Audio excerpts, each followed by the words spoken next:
Sont sur ce plateau cet après-midi, Kako Nubupo et puis Martial Zebelinga.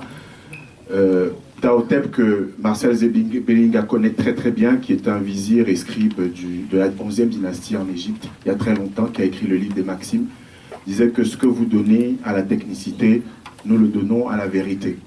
Et ce qui est intéressant dans le travail qu'ils ont effectué, c'est que les principes qui gouvernent le CFA, convertibilité, stabilité, solidarité et libre transférabilité, ils ont ajouté à cela la servilité.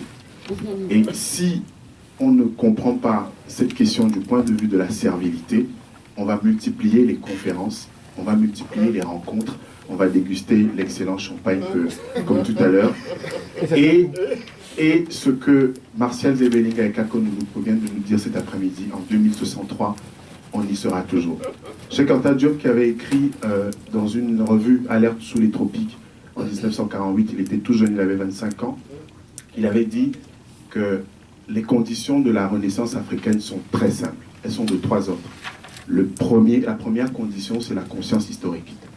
La deuxième, c'est le dialogue fécond avec le patrimoine. Et je suis heureux que Martial Zebelinga, cet après-midi, ait parlé à la fois des Dogons et de choses qui sont parfois considérées comme folkloriques chez nous, alors même qu'en Europe, comme disait Cheikh Anta Diop, c'est la Grèce antique et c'est la Rome antique, c'est le retour vers la Grèce et la Rome antique qui a fait la Renaissance au XVIe siècle et qui a permis à l'Europe de dominer l'histoire du monde jusqu'au XXe siècle, d'inventer la modernité et de contrôler 70% de la population mondiale et de nous imposer ce CFA. Et la troisième condition, c'était la créativité à toute épreuve.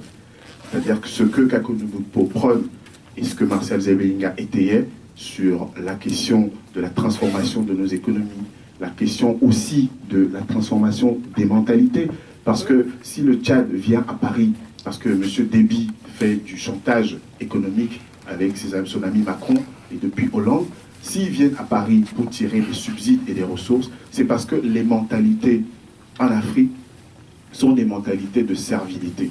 C'est-à-dire que la servitude volontaire a été intériorisée, elle a été intégrée parce que nous sommes incapables de penser, de stimuler notre réflexion. Pour terminer, comment un continent où on a construit des pyramides n'arrive pas à prendre la hauteur?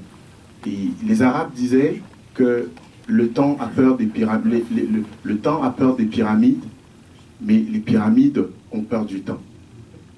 Je ne sais pas si j'ai bien précisé.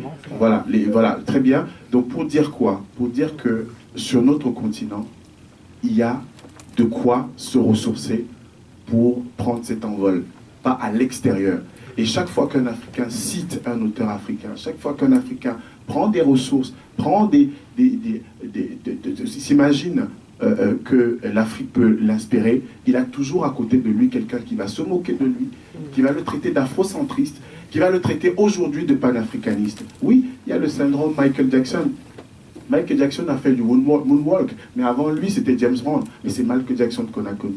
Si Kémy Séba a brûlé un billet à Dakar et que ça nous permette de lancer un débat, pourquoi pas? Pourquoi Lionel Zinsou, dans son arrogance légendaire, estime que ce sont des activistes, des populistes? Qu'est-ce qu'a fait Lionel Zinsou pour l'Afrique?